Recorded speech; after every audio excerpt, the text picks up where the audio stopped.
What are the 6 retributions? Ananda, living beings create karma with their 6 consciousnesses. The evil retributions they call down upon themselves come from the 6 sense organs. What are the evil retributions that arise from the 6 sense organs? The first is the retribution of seeing, which beacons one and leads one to evil ends. The karma of seeing intermingles, so at the time of death, one first sees a raging conflagration which fills the 10 directions. The deceased one's spiritual consciousness takes flight, but then falls. Riding on the whips of smoke, it enters the relentless hell. There it is aware of 2 appearances. One is a perception of brightness, in which can be seen all sorts of evil things, and it gives rise to boundless fear. The other is a perception of darkness, in which there is total stillness and no sight, and it experiences boundless terror. When the fire that comes from seeing burns the sense of hearing, it becomes cauldrons of boiling water and molten copper. When it burns the breath, it becomes black smoke and purple fumes. When it burns the sense of taste, it becomes scorching hot pellets and molten iron gruel. When it burns the sense of touch, it becomes white hot amber and glowing coals. When it burns the mind, it becomes stars of fire that shower everywhere and whip up and inflame the entire realm of space. The second is the retribution of hearing, which beacons one and leads one to evil ends. The karma of hearing intermingles, and thus at the time of death, one first sees gigantic waves that drown heaven and earth. The deceased one's spiritual consciousness falls into the water and rides the current into the relentless hell. There it is aware of 2 sensations. One is open hearing, in which it hears all sorts of noise, and its essential spirit becomes confused. The other is closed hearing, in which there is total stillness and no hearing, and its soul sinks into oblivion. When the waves from hearing flow into the hearing, they become scolding and interrogation. When they flow into the seeing, they become thunder and roaring and evil poisonous vapors. When they flow into the breath, they become rain and fog that is permeated with poisonous organisms that entirely fill up the body. When they flow into the sense of taste, they become pus and blood and every kind of filth. When they flow into the sense of touch, they become animals and ghosts and excrement and urine. When they flow into the mind, they become lightning and hail, which ravage the heart and soul. The third is the retribution of smelling, which beacons one and leads one to evil ends. The karma of smelling intermingles, and thus at the time of death, one first sees a poisonous smoke that permeates the atmosphere near and far. The deceased one's spiritual consciousness wells up out of the earth and enters the relentless hell. There, it is aware of 2 sensations. One is unobstructed smelling, in which it is thoroughly infused with the evil vapors and its mind becomes distressed. The other is obstructed smelling, in which its breath is cut off and there is no passage, and it lies stifled and suffocating on the ground. When the vapor of smelling invades the breath, it becomes cross-examination and bearing witness. When it invades the seeing, it becomes fire and torches. When it invades the hearing, it becomes sinking and drowning, oceans and bubbling cauldrons. When it invades the sense of taste, it becomes putrid and rancid foods. When it invades the sense of touch, it becomes ripping apart and beating to a pulp. It also becomes a huge mountain of flesh. which has 100,000 eyes, and which is sucked and fed upon by numberless worms. When it invades the mind, it becomes ashes, pestilent airs, and flying sand and gravel, which cut the body to ribbons. The fourth is the retribution of tasting, which beacons one and leads one to evil ends. This karma of tasting intermingles, and thus at the time of death, one first sees an iron net ablaze with a raging fire that covers over the entire world. The deceased one's spiritual consciousness passes down through this hanging net, and suspended upside down, it enters the relentless hell. There, it is aware of two sensations. One is the sucking air, which congeals into ice so that it freezes the flesh of his body. The other is a spitting blast of air, which spews out a raging fire that roasts his bones and marrow to a pulp. When the tasting of flavors passes through the sense of taste, it becomes what must be acknowledged and what must be endured. When it passes through the seeing, it becomes burning metal and stones. When it passes through the hearing, it becomes sharp weapons and knives. When it passes through the sense of smell, it becomes a vast iron cage that encloses the entire land. When it passes through the sense of touch, it becomes bows and arrows, crossbars and darts. When it passes through the mind, it becomes flying pieces of molten iron that rain down from outer space. The fifth is the retribution of touching, which beacons one and leads one to evil ends.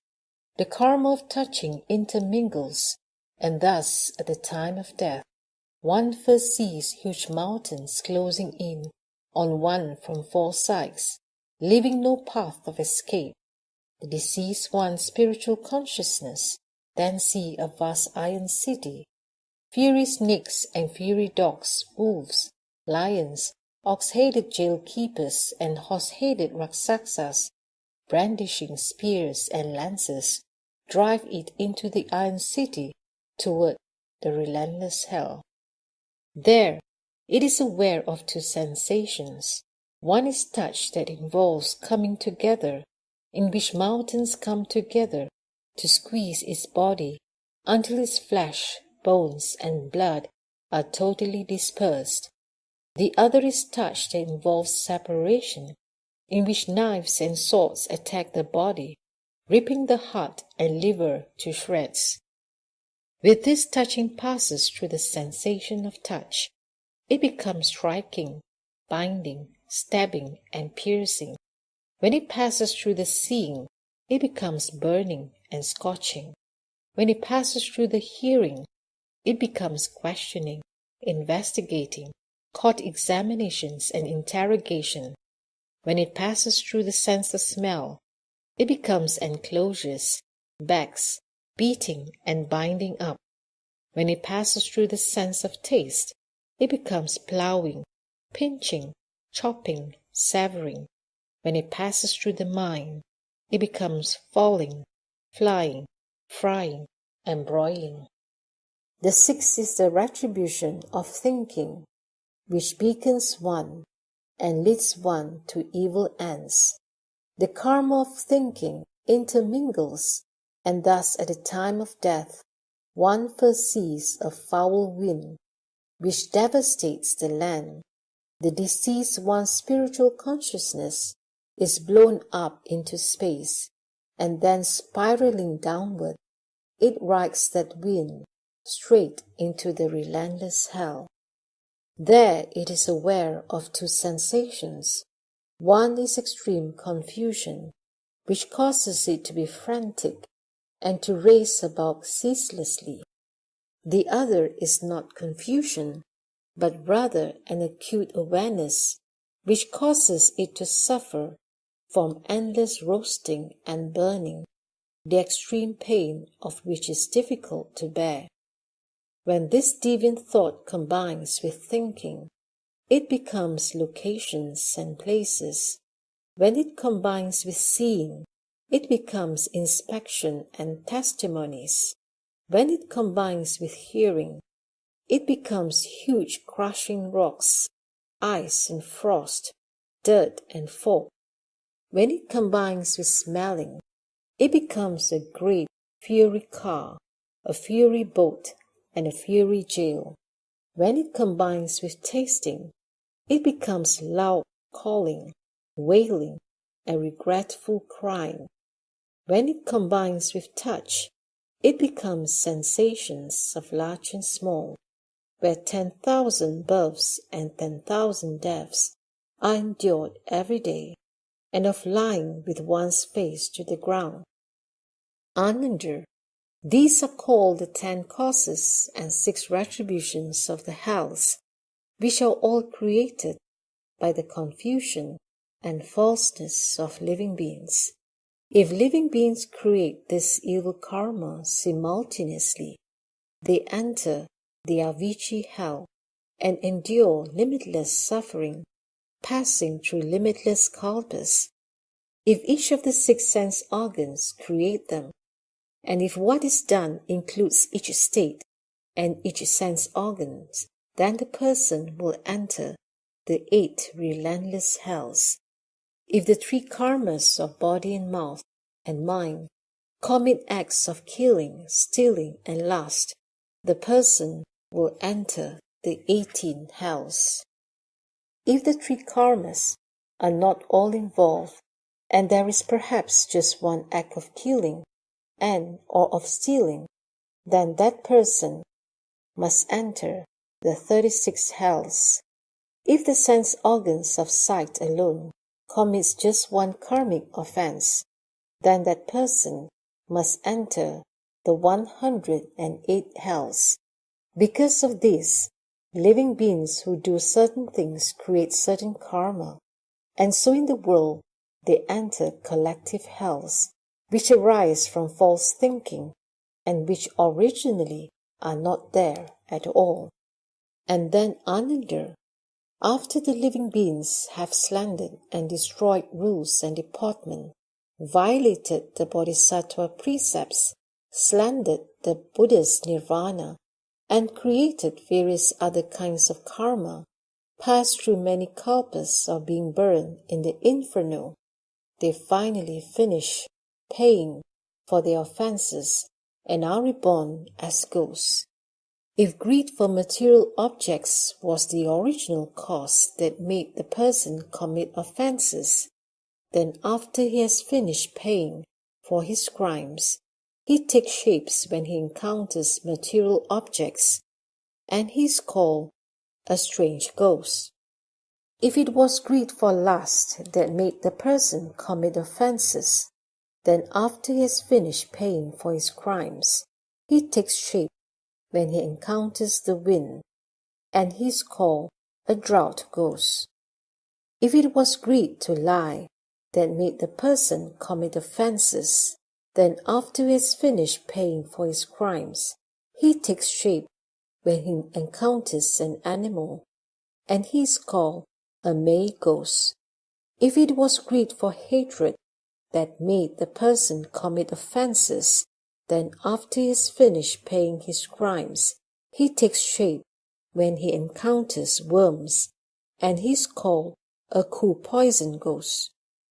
If it was greed for animosity that made the person commit offenses, then after he has finished paying his crimes, he takes shape when he encounters degeneration, and he is called a pestilence ghost. If it was greed to be arrogant that made the person commit offenses, then after he has finished paying for his crimes, he takes shape when he encounters gases, and he is called a hungry ghost. If it was greed to be unjust to others that made the person commit offenses, then after he has finished paying for his crimes, he takes shape when he encounters darkness, and he is called a paralysis ghost. If it was greed for views that made the person commit offenses, then after he has finished paying for his crimes, he takes shape when he encounters essential energy, and he's called a Wan Liang ghost. If it was greed for deception that made the person commit offenses, then after he has finished paying for his crimes, he takes shape when he encounters brightness, and he's called a servant ghost. If it was greed to be litigious that made the person commit offenses, then after he has finished paying for his crimes, he takes shape when he encounters people, and he's called a messenger ghost. Ananda, such a person's fall is due to his totally emotional level of functioning. When his karmic fire has burned out, he will rise up to be reborn as a ghost. This is occasioned by his own karma of false thinking. If he awakens to Bodhi, then in the wonderful perfect brightness, there isn't anything at all. Moreover, Ananda, when his karma as a ghost is ended, the problem of emotion, as opposed to discursive thought, is resolved. At that point, he must pay back in kind what he borrowed from others to resolve those grievances. He is born into the body of an animal to repay his debts from past lives. The retribution of the strange ghost of material objects is finished when the object is destroyed, and it is reborn in the world, usually as a species of owl. The retribution of the drought ghost of the wind is finished when the wind subsides, and it is reborn in the world, usually as a species of weird creatures which gives inauspicious prognostications. The retribution of the May ghost of an animal is finished when the animal dies, and it is reborn in the world, usually as a species of fox. The retribution of the Ku ghost in the form of worms is finished when the Ku is exhausted, and it is reborn in the world, usually as a species of venomous creature. The retribution of a pestilence ghost found in degeneration is finished when the degeneration is complete, and it is reborn in the world, usually as a species of tapeworm. The retribution of the ghosts which take shapes in gases is finished when the gases are gone, and it is then reborn in the world, usually as a species of eating animal. The retribution of the ghost of prolonged darkness is finished when the darkness ends, and it is then reborn in the world, usually as a species of animal used for clothing or service. The retribution of the ghost which unites with energy is finished when the union dissolves, and it is then reborn in the world, usually as a species of migratory creature. The retribution of the ghost of brightness and intellect is finished when the brightness disappears, and it is then reborn in the world, usually as a species of auspicious creature. The retribution of the ghost that relies on a person is finished when the person dies. It is then reborn in the world, usually as a species of domestic animal. Ananda, all this is due to the burning out of his karmic fire in payment for his debts from past lives. The rebirth as an animal is also occasioned by his own false and empty karma. If he awakens to Bodhi, then fundamentally none of these false conditions will exist at all. You mentioned precious lotus fragrance, king crystal, and bhikshu good stars. Evil karma such as theirs was created by them alone. It did not fall down out of the heavens or well up from the earth, nor did someone impose it upon them. Their own falseness brought it into being, and so they themselves have to undergo it. In the body-mind, it is empty and false, a cohesion of false thoughts. Moreover, Ananda, if while repaying his past debts by undergoing rebirth as an animal, such a living being pays back more than he owed, he is then reborn as a human to rectify the excess. If he is a person with strength, blessings, and virtue, then once he is in the human realm, he will not have to lose his human rebirth after what is owed him is restored. But if he lacks blessings, Then he will return to the animal realm to continue repaying his debts. Ananda, you should know that once the debt is paid, whether with money, material goods, or manual labor, the process of repayment naturally comes to an end. But if in the process he took the lives of other beings or ate their flesh, then he continues in the same way, passing through kalpas as many as motes of fine dust, taking turns devouring and being slaughtered in the cycle that sends him up and down endlessly. There is no way to put a stop to it, except through shamatha or through the Buddha's coming to the world. You should know that when owls and their kind have paid back their debts, they regain their original form and are born as people, but among those who are corrupt and obstinate. When creatures that are inauspicious have paid back their debts, they regain their original form and are born as people, but among those who are abnormal. When foxes have paid back their debts, they regain their original forms and are born as people, but among those who are simpletons. When creatures of the venomous category have paid back their debts, they regain their original form and are born as people, but among those who are hateful. When tapeworms and their like have paid back their debts, they regain their original form and are born as people, but among those who are lowly. When the edible types of creatures have paid back their debts, they regain their original form and are reborn as people, but among those who are weak. When creatures that are used for clothing or service have paid back their debts, they regain their original form and are reborn as people, but among those who do hard labor. When creatures that migrate have paid back their debts, they regain their original form and are reborn as people among those who are literate. When auspicious creatures have paid back their debts, they regain their original form and are reborn as people among those who are intelligent. When domestic animals have paid back their debts, they regain their original form and are reborn as people among those who are well informed. Ananda, these are all living beings that have finished paying back former debts and are born again in the human realm. Ananda, these are all beings that have finished paying back former debts and are born again in the human realm.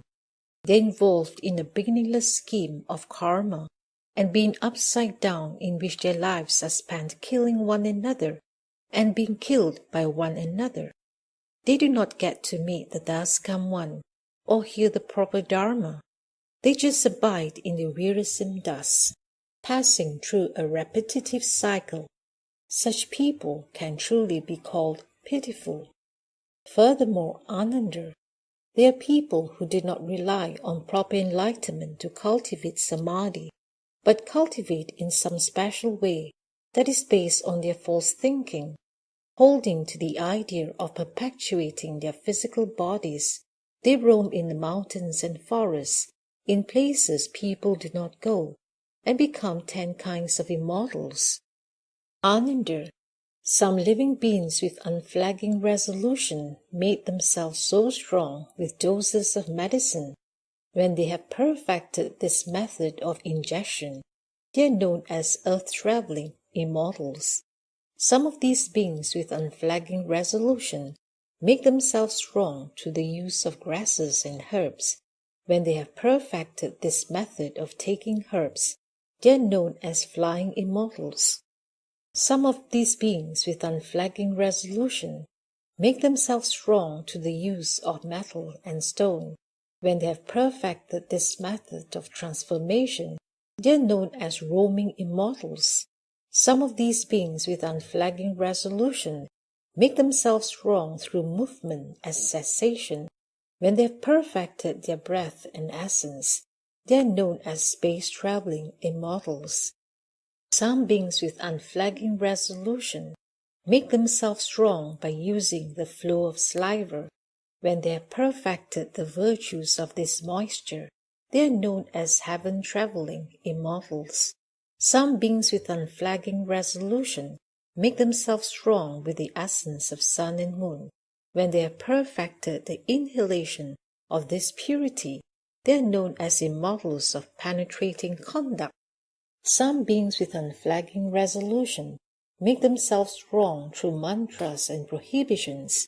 When they perfected these spells and dharmas, they are known as immortals with way conduct. Some beings with unflagging resolution make themselves strong through the use of thought processes. When they've perfected thought and memory, they are known as immortals with illumining conduct. Some beings with unflagging resolutions make themselves strong through internal union of energies. When they have perfected the response, they are known as immortals with essential conduct. Some beings with unflagging resolution make themselves strong through transformations and changes. When they have perfected the awakening, they are known as immortals of absolute conduct. Ananda.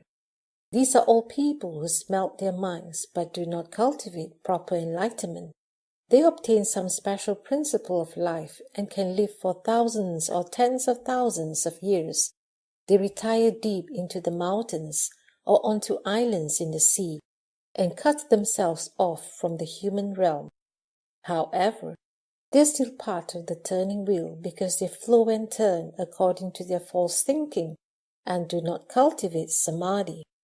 When their reward is finished, they must still return and enter their various destinies.